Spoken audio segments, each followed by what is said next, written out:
Hello and welcome to The Future is Now, a show of their digital TV channel F15. My name is Camilla Sievers. I'm an entrepreneur and under 30 list maker. And here I interview future builders, visionaries that are shaping their industries and are thinking about utopian visions for their respective fields. Today, my guest is Shachar Bialick. He is the founder and CEO of Curve, the banking platform that brings all your cards into one smart app. He built Curve with a simple mission to simplify and unify the way people spend, send, see, and save money. He and the team are driving a paradigm shift and one app for all your finances. They want to become the Amazon of banking. They have incredible partners, Apple Pay, Google Pay, Samsung Pay, Mastercard, and checkout.com. Curve now employs close to 300 people and will be hiring another 200 people this year. Curve recently completed its Series C funding, bringing their total raised investment so far to $175 million. They are live in over 31 European countries and have just launched Curve in the US. Shachar has built several companies before. The first one right after he got out of the military in his home country, Israel. And I'm very excited for him to be joining us today and looking at his life curve, his life so far, and the developments that he's gone through in the last decade. Hi, Shachar. So nice of you to join us. I'm really excited for you to be here and you telling us what Curve is all about. We will be talking obviously about your company's history and where you stand right now. Then we'll be looking back at the year 2020 and how some events might have shaped your journey. And then obviously we'll also dive into your last funding round of, I believe, $95 million and what you're going to do with it. Got to spend that money. And last but not least, obviously, what is your future vision for Curve and for your industry? But before we do that, I would love to ask you 3 questions so that the viewers will get to know you a little bit better. So tell me, what's your biggest strength and your biggest weakness? Problem solving and leadership probably are 2 of my biggest strengths. When it comes to weaknesses, my biggest weakness and the one that's constantly on my mind is my ability to at times prioritize my family over work. The work-life balance is completely off balance, and it's impacting friendships. It's impacting the family. Don't have much time left with the career. I'm trying to tell myself that we have 6-7 more years of hard work, and then you can come back and have more time to the family. But life doesn't really work this way. So one thing I'm trying to focus on is to ensure I can still meet my role, the requirement of my role, and still finding the right balance with the family. I think being aware, is the most important step. So there you go. Yeah, agree. Finding the question. What's your life philosophy? Life philosophy. Well, our family motto, kind of between me and my wife, is celebrate life. And you can see that all the way through the company. In the end, we live only once, at least until quantum physics says differently. And they are pretty precious, our life. And everything else is a means to an end. We actually have it on the kitchen wall, big lighting in the house. That's very nice. So do you have another work philosophy or is it the same? Work philosophy is kind of do as you say, resolve. I think that's the one thing, right? I think most founders, or at least the best founders, don't really do that for the money.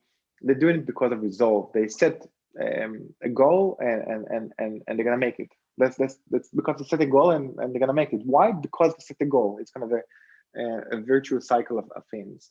Perfect. So let's move on to what Curve is all about. How did you start? Why the idea? What's the goal here? I thought to myself, which business I want to be in. Do I want to be this business that unbundles the bank, unbundles bank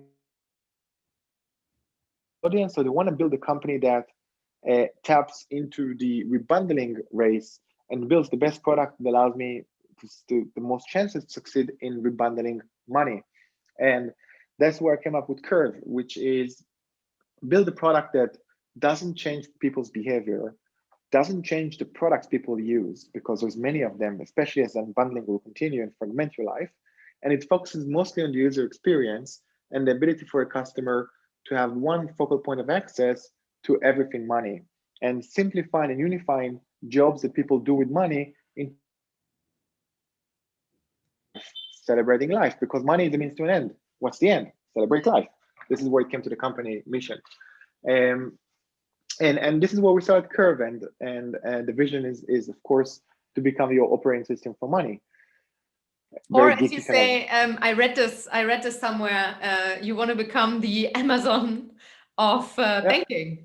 But the reason people use Amazon for banking and Spotify for banking, because I think what they're trying to imply, what I'm saying when I'm saying that, is trying to imply that Amazon, so what? They saw internet comes in, the internet fragments itself because everyone have their own store, their own checkout, their own user experience. And they said, why would we do that? Let's bring them all into one place and optimize shipping, optimize checkout, optimize the way the data used. And Amazon became the same with Spotify. Instead of using all those different apps, CDs, tapes, cassettes, radio, bring it all together to one place, learn the customer and give them a better experience. Netflix, the same. It all is recurring themes. Exactly. So where are you now? What are how many countries, how many customers? Like what has happened since you said 2016? April 2015 is when the company emerged from stealth, and we raised our first seed round, led by Spin Invest, Stefan Klestil, who you know, I'm sure. Yes. And we were in stealth with the product until February 2016. We launched in beta. We built a new category. The category is an over-the-top banking platform. We're not competing with the banks. In fact, we're working with the banks. We're collaborating with them. We don't think your bank is doing a bad job. Your bank is doing a great job keeping your money safe. They're doing a poor job with experience, but I'm pretty sure your coffee maker on the corner would do a very bad job with your finances. It's not their job. It's not their DNA. So you can't expect it. It's a myth of customers to expect it. And by building a new category, it means you have to disrupt the status quo. We have to change rules. We have to educate the market. It was an uphill battle. When we launched Curve and raised the first seed round, we didn't have a license to operate. Everyone around us told us it's impossible. We had huge believers, which I would be forever grateful to them. Resh Masoni from Seedcamp, Stefan Klestil from Spin Invest, Covet Hinrikus from TrustedWise, Ed Ray from Betfair, Ricky Knox from Asimo and Tandem, Michael Ken from Asimo, the who in Fintech, people who really understand payments and the industry, did a leap of faith that I would be able to go to Mastercard and change their mind and convince them that this is the future, and therefore they have to change my mind. Even with Mastercard, the people that I'm forever grateful to them, Sherry Haymond, who's leading all the global innovation and product innovation, digital innovation of Mastercard in New York, Scott Abrams in Mastercard, Darren Dill, the first person who kind of get the waiver, start going, give us the data. It was a very happy battle, and you know, there's a lot of people that are I should thank to the success of where we are today. And indeed, in 2018, we were able to change the rules, make them available across Europe, and this is where we launched out of beta when we got the license to all the European and UK markets. So we operate today in 31 markets. In 3 years, we managed to get to 2 million customers, hardly any marketing spend. It's all word of mouth and referrals. And now we, in the past year, we have an office in the US, preparing to launch in the US. We introducing a new business line into Curve. Now that we have the customer attention, we have all your data, we can start giving you better financing, better credit, better experience of credit. Swipe now to pay later. Any transaction you make anywhere in the world, swipe and put into installments. regardless of the merchants or the account you're using. If you have a credit card which you're paying very expensive credit line, you would be able to refinance that credit line with a tap. Something you could do easily. Something you can do today if you would go to any high street bank, but it will take you a long time to put the documentation, application, approval, and then refinancing. Whereas with Curve, one tap, and we're making all the refinancing behind the scenes, like your own personal CFO. And that's kind of the epicenter of the vision of what we're trying to do, this operating system for money. We're going to become your own personal CFO. Yeah, very cool. So looking back to 2020, we had COVID hit, we had the wirecard scandal, a lot of stuff was happening.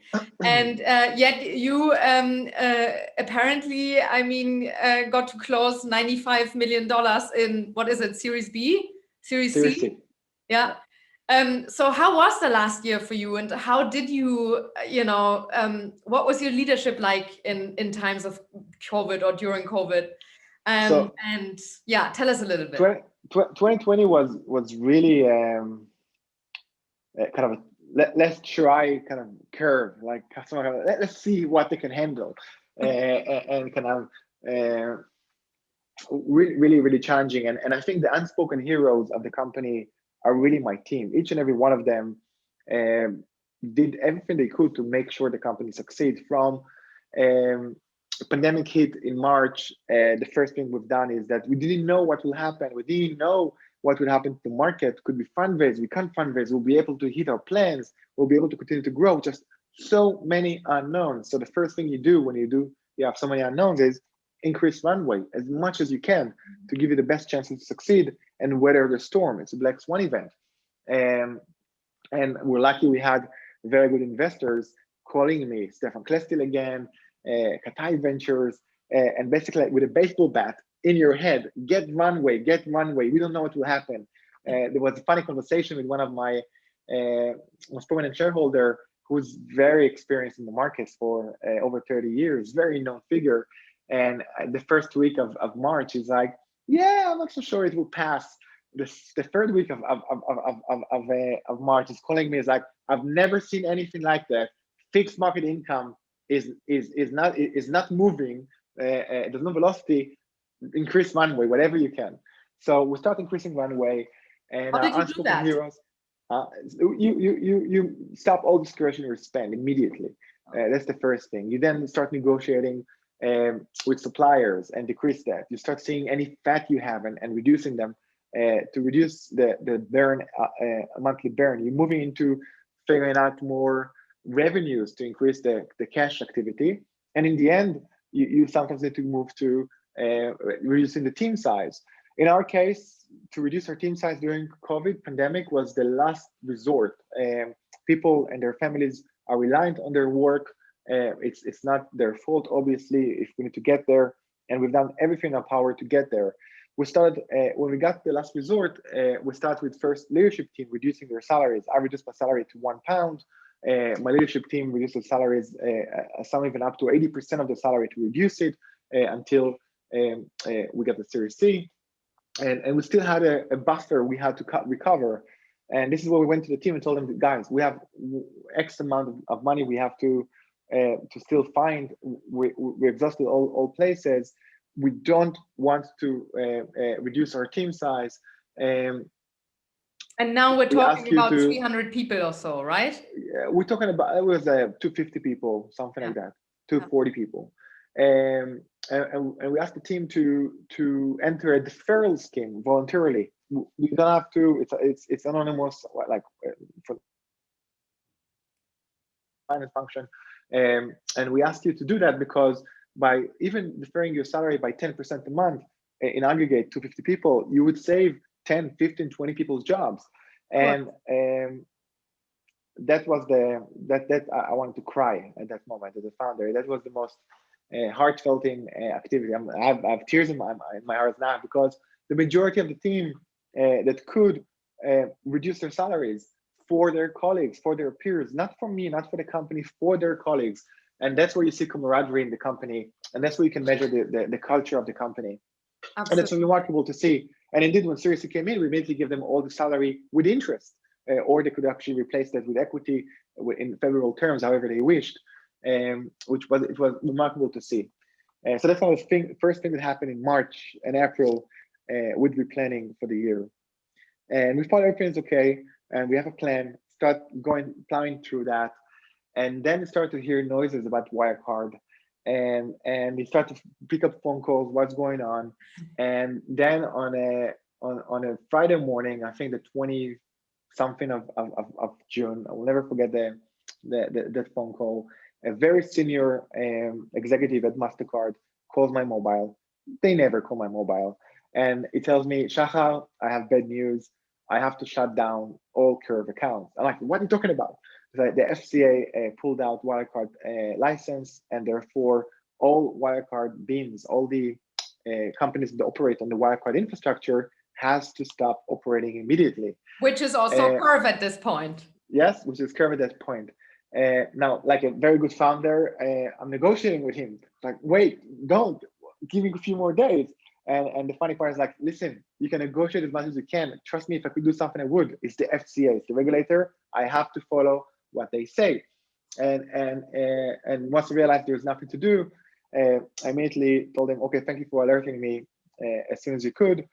Hung up the call, put up my entire leadership team on a call, explain them the problem, explain them what we need to do, which means we have to get back online as soon as possible for our customers, and create a war room, create a plan, put people owning the communication, owning the management of the project between each other, work streams, and go.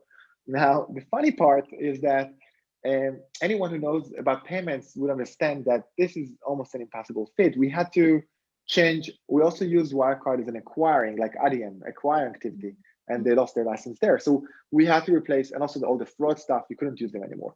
So we had to replace our acquire. We had to replace our issuing and bring it in-house. Luckily, we started, as part of the maturity of the company, we started the activity of moving issuing in-house. We were smart and lucky, both at the same time. So we had to accelerate there. We had to open banking relationships for FCA regulatory requirement of safeguarding. And it was Friday morning. Banking don't work over the weekend. And that shows you the strength of the relationship Curve was able to build with its partners. And we treat our partners very respectfully, and we see our partners as team members of Curve. They just happen to work for someone else, but they feel very much part of the team members. And it's one of the principles, earn trust in the company. And you could see that working remarkably well in the company that weekend. Mastercard mobilized 3 teams from 3 different time zones, from in Moscow, in the US, in the UK, to mobilize our beans in-house. From Friday morning being on the beans, our accounts being on wirecard, to Saturday afternoon, a day later, less than 48 hours later, all beans are connected to our systems. GPS, our processing partner, connecting to Mastercard, worked the weekend to reconnect and rewire the stuff for us because they understood the value of that.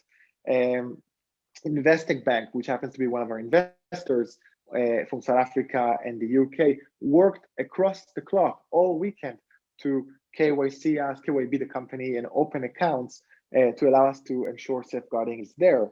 I went to Guillaume Possad, the founder of Checkout, who I worked for, and I told him, Guillaume, I need your help.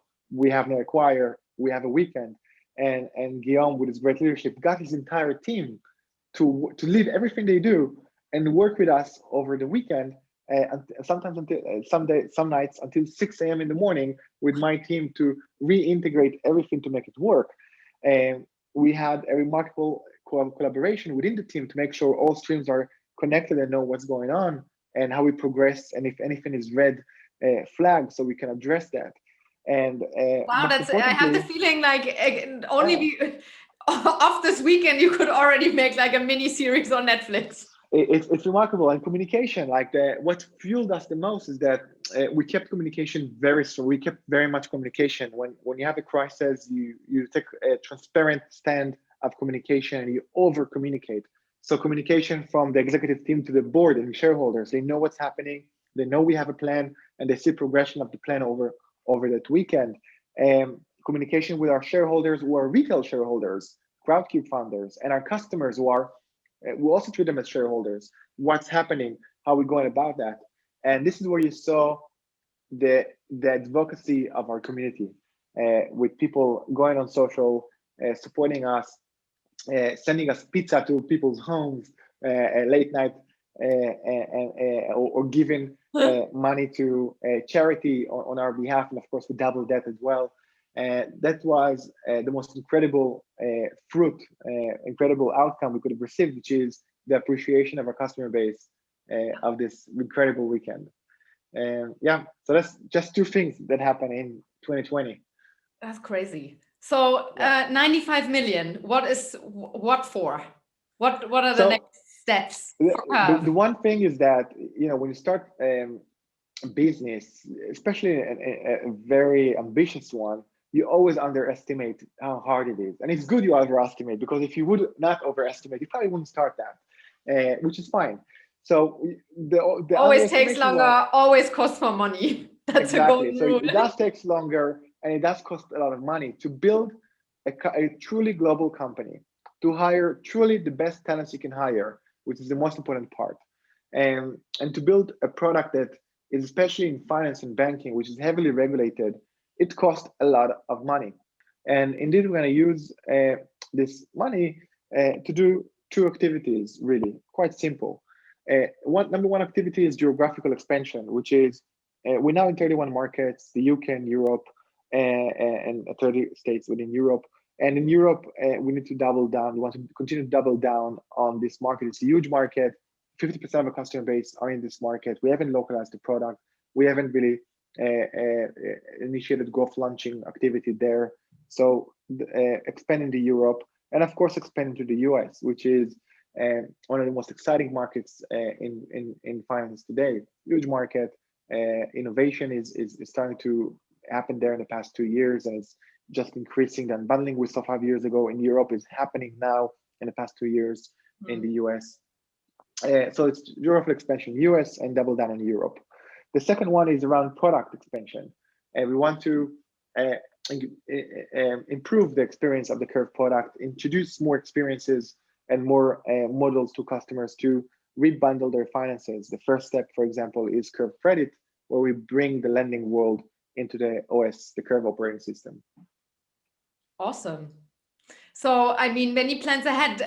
What do you feel like? How long will this take, all in all? You said in the very beginning, you said 6 years, 7 years, and then you will have more time for family. You think this will be done in 6, 7 years?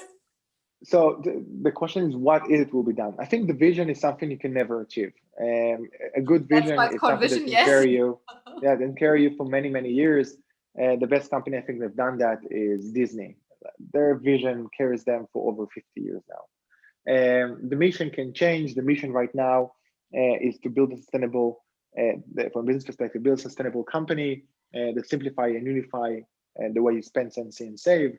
And the immediate goal, or the midterm goal, is to IPO the company. That will take us about 3 years at the very least. We still have a long way to get there. We need to launch the US. We need to improve the financial of the company, increase the scale of the company, but we have a good plan to get there. Once you IPO the company, then I hope I build a company that can last for many long years after I'm no longer with the company. I think if we take in a very relevant context, is Jeff Bezos, one of the best founders and CEOs ever, probably the world has seen. He built a company that now, with or without Jeff Bezos, is here to stay. And you can see it from the markets. Usually when a CEO, especially a CEO like Jeff, such a strong CEO and capable CEO, leaves the company, you see a huge drop in the share. Absolutely. There was a bit hiccup in the shares in the past 2 days, but he built a company to stay. And that's really the legacy you want to keep. You want to build a company that lasts. that brings a huge shareholders value, a long-term shareholder value, not an immediate one. So, Shachar, what is your long-term utopian vision for your field? Where do you think banking should really be when we're talking about utopia? I think for me it's pretty simple and honestly obvious. It will not be very different than what you see today with Amazon and Spotify and commerce and music. You will have this one operating system, one product, one platform where you access and you discover new financial products and services. You use them through this platform, and that platform is just the front end of all the other incumbents that work with them. Some incumbents will decide not to work with this platform, like Nike doesn't work with Amazon and continue direct to consumer, and they will have success there. But the most of the market, the long tail of the market, will go through the Amazon of banking. And similarly, the majority of the spend of a consumer and attention will go through the Amazon of banking. If you look at my curve timeline in the past year, 80% of my family spend, household spend, is going to Amazon. I'm not buying anything from anywhere else. It's convenient, it's credible. That's all you need, and the prices, it's competitive. Even if you pay another pound because you haven't done research, the convenience and time you save, worth it. Absolutely, yeah. Great. So thanks so much for all the insights and the stories and the crazy stuff that you shared.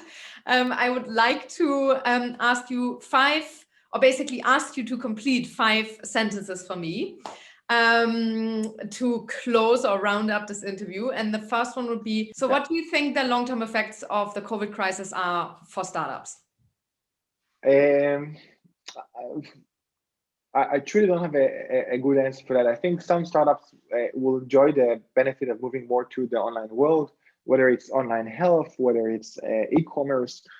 Some, of course, businesses will not be relevant anymore or more challenging. For example, travel going to be a very challenging place. You have to restart the economy, introduce trust, and people need to forget a bit and concerns. And that's kind of what I think would happen in general. So did you have a philosophy as a child? A philosophy as a child? I was also always very ambitious as a child, always curious to learn more. I don't think I was smart enough to think about that philosophy. I was just constantly curious and want to learn more and ask why. Pretty annoying as a child, to be honest, if you think about it. Well, it turned out okay, I would say. I envision a utopian future as? An utopian future, I don't think such exists, because that implicitly says that you can rest on your laurels, you have reached the utopia. But I think human nature is constantly to learn and evolve. The universe nature is to constantly learn and evolve and change. And utopian is relevant to the context. If you ask someone in Africa, an utopian nature would be, can put food on the table to my children, which is very heartfelt. And you ask someone who like us, what's an utopian nature, would be probably around the career and family and life and peace in the world. But I don't have a view of utopian nature aside from a nature where we keep evolving globally as one unit, which is challenging because religion is here and nationalism is here. But that would be a good start, I think. And a dystopian future, what do you envision that like? Oh, nuclear cyber wars all around. That's going to be pretty bad. Or a zombie apocalypse, which is also pretty bad. Yeah, the aliens are coming. And so do you have like one future builder, one visionary that that I definitely should be interviewing? There's a lot of friends along the way that I consider them experts or helpful in getting my mind together. I think one of the people is either Amanda Orson from my team, who incredible founder, joined me to lead the US activity, or Paul Harold from my team, who is a visionary when it comes to product and lending and the financial space, and is leading Curve Credit in Curve. But it's unfair, they're working with me in Curve. A dear friend that I learned a lot from, Perry Davidson, was one of the partners in a startup I had back in Israel. Now he's doing Psyche Medical, very successful company. Is quite a visionary when it comes to thinking outside the box and long term. So maybe I'll follow up on these names. Yes. Shachar, thank you so much for taking the time. I really Thank you, appreciate Camila. it. I know you're busy. I loved everything that you shared. I'm sure you will have some more Curve subscribers after this. I thank you for watching. As you know, everything that we talked about, you'll find in the show notes. And we love you to subscribe, ask questions, or suggest people we should interview. And like always, we see each other next week with another episode of The Future Is Now.